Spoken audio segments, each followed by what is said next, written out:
Good morning, everyone. Today we're checking out a brand new video from the Film Thesis about how to kill a Wolverine.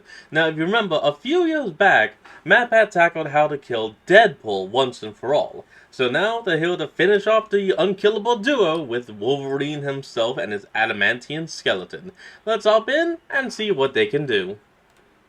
Credit where credit's due. Wolverine doesn't let anything keep him down. He's been shot, stabbed, thrown around by Magneto, blasted with a nuke. In the comics, he's been torn in two by the Hulk and steamrolled by the Punisher. He's been fed grenades, hit with every disease known to man, and yet God. he keeps clawing his way back for more. But everyone's missed one simple way to kill him, and today, we're gonna change the way you see this Canuck forever. I can't do this. What the am I even doing? Let's go.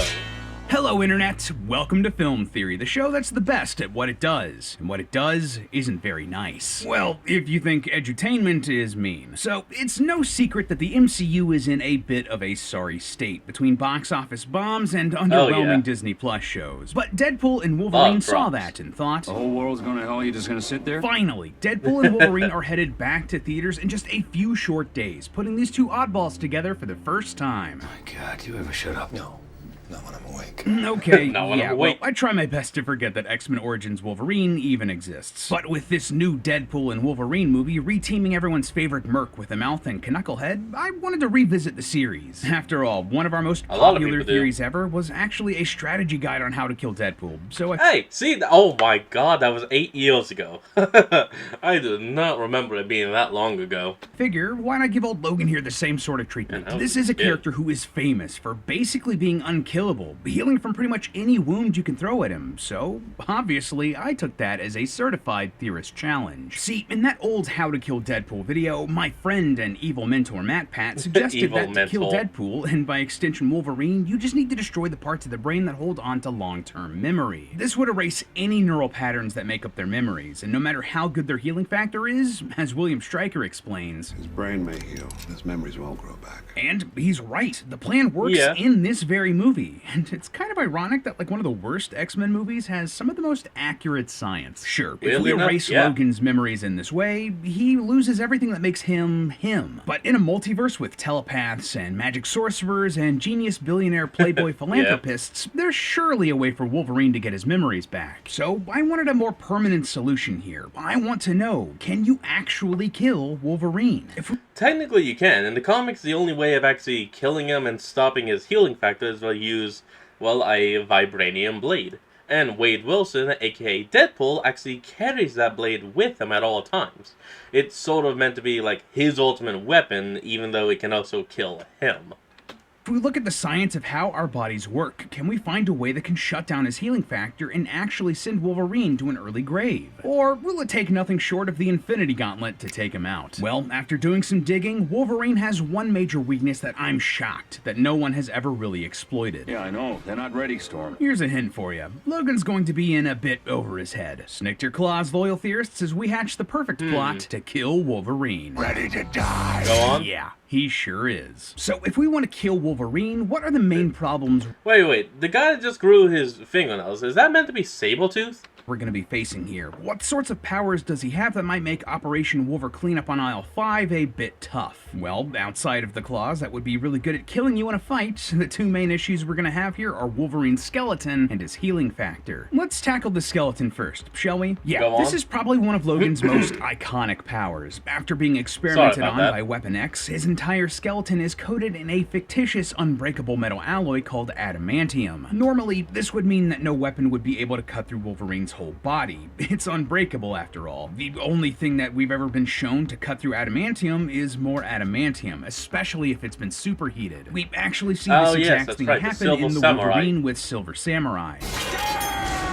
Also, can I just say that it really bothers me that the next time Wolverine shows up in Days of Future Past, he has the metal claws again? Like, sure, the bone claws would grow back, probably, but, like, the metal? Where's the metal coming from? But regardless, if we look elsewhere in the movies, we actually find proof that Wolverine's adamantium skeleton isn't as strong as you might think it is. In Logan, we learn that Wolverine is slowly dying because his healing factor has stopped working, and the adamantium on his skeleton is poisoning his body. As a doctor in the film explains, something inside you is poisoning you. You've got to check yourself into a hospital. Obviously, this is bad news for Logan. Hey, getting himself into a hospital ain't gonna fix anything because what is killing him is inside of his very being.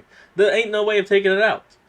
Well, technically, And moving since on. adamantium poisoning would be killing him in the same way that lead poisoning does. The way that works is that lead particles, flakes, or powder get into your bloodstream and is then super eager to replace the calcium in your body's natural processes, getting deposited in your brain and bones. This then causes mental decline, weakened bones, and anemia. But here's the Ouch. thing, if the adamantium inside of Wolverine's body is unbreakable as it's claimed, it can't be poisoning him. That can't be a thing. The whole point of adamantium is that it's indestructible. It's simply too strong and would be too stable to erode, flake, or break off particles that would travel through Logan's bloodstream to poison him. More or less, it should be biocompatible. That means that it's chemically inert True. and can coexist in your body. It's invisible to your immune system, like a hip or joint replacement, so your body won't reject it. So, if Wolverine Okay. is dying from adamantium poisoning in Logan, and adamantium is unbreakable, it means that this can't be pure adamantium. His skeleton has to be covered in something else, like some weaker adamantium alloy maybe. Thankfully, there is an answer That to would this in actually the make a lot of comics sense. itself. Beta adamantium. What if we're ever going to be getting sigma adamantium? Regardless, this Oh, stuff come is on. like adamantium's slightly weaker cousin and was made by a literal fusing of bone with pure adamantium metal. So more or Oh, less, well, it's there an you go. alloy of adamantium, protein, and calcium. This means that it would likely be weaker than actual adamantium and explain how and why it's breaking down enough to poison the rest of his body. And ironically, go. this would actually be beneficial for Wolverine in the long run. Tell me, have you ever wondered how Wolverine actually makes blood? Bones aren't just there for skeletal support, they're where your body makes the Oh, blood yeah. it needs to spread oxygen and nutrients A lot of people throughout always it. forget So that. if your bones were completely coated in an unbreakable metal, the blood being made in your bones couldn't actually get to the rest of your body. And we know that Wolverine doesn't like suck up the blood he loses. When he regenerates from a head wound in X-Men 2, we see a small blood trail that stays outside of the skin when the wound closes. But if this unbreakable metal wasn't so unbreakable and could wear down, well, then the blood could feasibly get through and into the rest of the body. So is that the answer? Just wait a really long time like we see in Logan and let the adamantium poisoning take him down? Wrong. See, as we explained go in a ahead, short that please. just went up, the reason that Wolverine was really losing his healing factor in Logan wasn't because he was getting too old or that the adamantium was wearing it down. It was because he was drinking whiskey. In the Logan universe, the cure for the mutant gene was put into corn. Whiskey is primarily made from Oh. corn, so Logan was unknowingly drinking his healing factor away. So if he was in any Oh, other shit. universe that didn't have the mutant cure put into the corn, or I don't know, just laid off the Jack Daniels for a bit, his healing factor would still be working and the adamantium wouldn't really be hurting him at all. What we need to do now then is find a way to turn off his healing. Quick question, but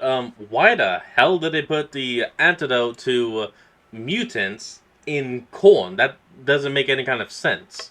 Then again, I haven't really kept up with the Marvel Universe enough to really be asking that kind of question, I guess. Factor. Yeah, maybe that's not that huge of a surprise. The biggest obstacle keeping us from killing this guy who can heal from basically any wound would be the fact that he can heal from basically any wound. I'm not gonna lie to you, loyal theorists, this power is ridiculously cracked across all of Oh, yeah. Wolverine's appearances, across all media. It's Even all in the badass. movies, he survived being shot, stabbed, and even taking part of a nuclear explosion before picking himself and continuing on. His hair even grew back in that last one. Professor X would be so jealous. But despite all of that, this healing Damn right factor he might is. not be as powerful as you've heard around the internet. See, something that I often see bandied about online here is that his healing factor is so powerful that he can regenerate from just a single drop of blood. But that isn't actually the case. While, yes, that did happen in the comics, Wolverine was Oh, only look able at to that. make this happen because his powers had been souped up by a magic crystal at the time. Completely coming back from just a single cell is definitely not something that he's normally capable of, as proven many of the other times that Logan has died in the comics. Yeah, he can pull a full Lobo. A couple big examples I'm thinking of. In the Days of Future Past comic, a Sentinel was able to kill Wolverine with just an energy blast, while the Punisher killed Wolverine by electrocuting him to such an extreme degree that it destroyed most of his flesh. So, for us today, all of that is good news, and shows that Wolverine's healing factor can be overcome and he can be killed. In With fact, energy. the secret to beating this healing, it's way more common than than you might think. You can literally go get some right now. It's just water. The healing factor requires oxygen to work. In fact, one of the only times that Wolverine's son Daken, who also has a healing factor like Wolverine's, has died was the result of drowning. And believe it or not, but this actually has some backing in the real world. See, when a wound is healing in the real world, it requires oxygen to correctly regenerate. Our bodies need oxygen to produce high-energy phosphates that are vital for our cells to function, accelerate growth, and kill bad guy bacteria. And get this, basically the only major time that the 616 Prime Marvel Universe Wolverine died in the comics happened in a storyline called The Death of Wolverine. I mean, imagine that. Please, go on. What happened here? Well, he was coated in molten adamantium, entombing him in a solid statue where he suffocated. His healing factor was weakened at this point, but even then, he died because of a lack of oxygen. But you don't need to coat Logan in some fictional metal to kill him with this. Honestly, any water should do the job just fine. See... So, what, just throw him to the bottom of the ocean, make sure he can't use his claws, and then boom, that's it? Victory? The reason that drowning kills you is that it causes asphyxia. Your body isn't getting enough oxygen that it needs to function. That, in turn, leads to what's known as generalized hypoxia. Basically, your tissues are, again, not getting the oxygen they need to do what they do. After a while, this lack of oxygen to organs like the brain will cause you to black out, and then eventually will make your heart stop beating. All of this is then quickly followed by death. So, theoretically, to kill Wolverine, all you need to do is just toss him in the ocean, and depending on the Logan, he might sink like a stone. Yeah, funnily enough, here's where the huge disadvantage of that adamantium skeleton would be the downfall of Logan. It would make it hard for him to keep his head above water, literally. Despite the comics showing us that Logan can swim, his increased density means that he would be unable to float. According to Marvel's official website, Logan weighs in at 195 pounds, with 105 pounds of adamantium on his skeleton, and because of that, Wolverine's density would be huge. To get an idea of what I'm talking about here, we threw the Wolverine model from Marvel Ultimate Alliance 3 into a 3D modeling software, properly scaled it to his canon height of 5'3", and found that his density would be roughly 1,411.6 kilograms per meter cubed. Water has a density of roughly 1,000 kilograms per cubic meter, so Wolverine having a higher density than that, he literally can't float because he's too thick. Thick with 4 C's. But of course, because we like to dot our I's and cross our T's here at Theorist, we had to do the same thing for Hugh Jackman's Wolverine, because, notoriously, the huge jacked man is a full foot taller than his comic counterpart, standing at 6'3". Damn! I wonder why they cast someone that tall. You are a confident,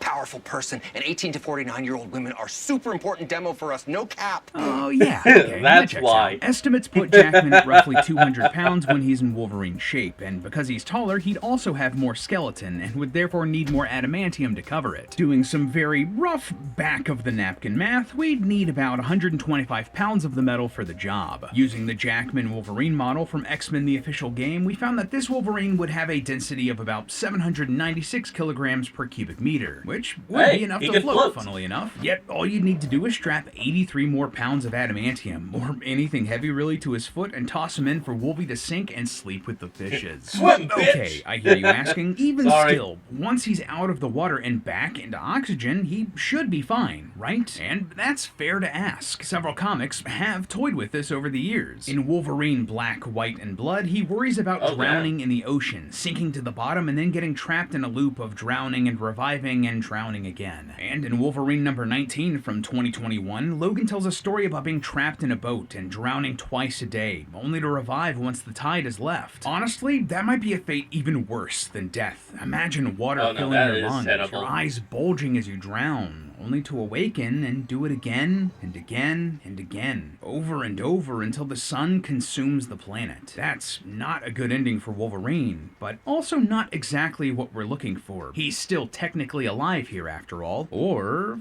would he be? See, here's the real kicker. While Wolverine's there in the water, he shouldn't be reviving at all. Remember, his body should be unable to regenerate because it doesn't have access to the oxygen it needs to do so. His body should be acting like any normal human body underwater. And do you know what happens to human bodies that are dead? They Float? decompose. Slowly. Because he can't revive, Logan's body would start to wither away, consumed by the bacteria and scavengers and predators in the water. Over time, there's going to be less and less of his body left, and without his healing factor turned off because it has no access to oxygen, eventually, there's going to be nothing left. No cells left to regenerate. Just a brilliant, shining skeleton at the bottom of the ocean. Great, even if he somehow gets brought back up to the surface. Honestly, given everything we know about him, this is a perfect weakness for this character. His skeleton makes him significantly heavier, heavy things sink in water, and water turns off the power keeping him alive. It's dastardly, genius even. And incidentally, Magneto almost straight up killed Logan this exact way in the Days of Future Past movie when he threw him into the Potomac. All of these villains who have tried to kill Wolverine over the years with molten adamantium, or energy blasts, or tossing him into the sun, or poisoning his whiskey with a mutant cure, it didn't need to be that complicated. At the end of the day, all you really need to kill Wolverine is a bathtub and a barbell. But hey, that's just a theory. A film theory. And cut. And if you're looking... Alright, well I have to say, that was actually pretty, well, scientifically sound.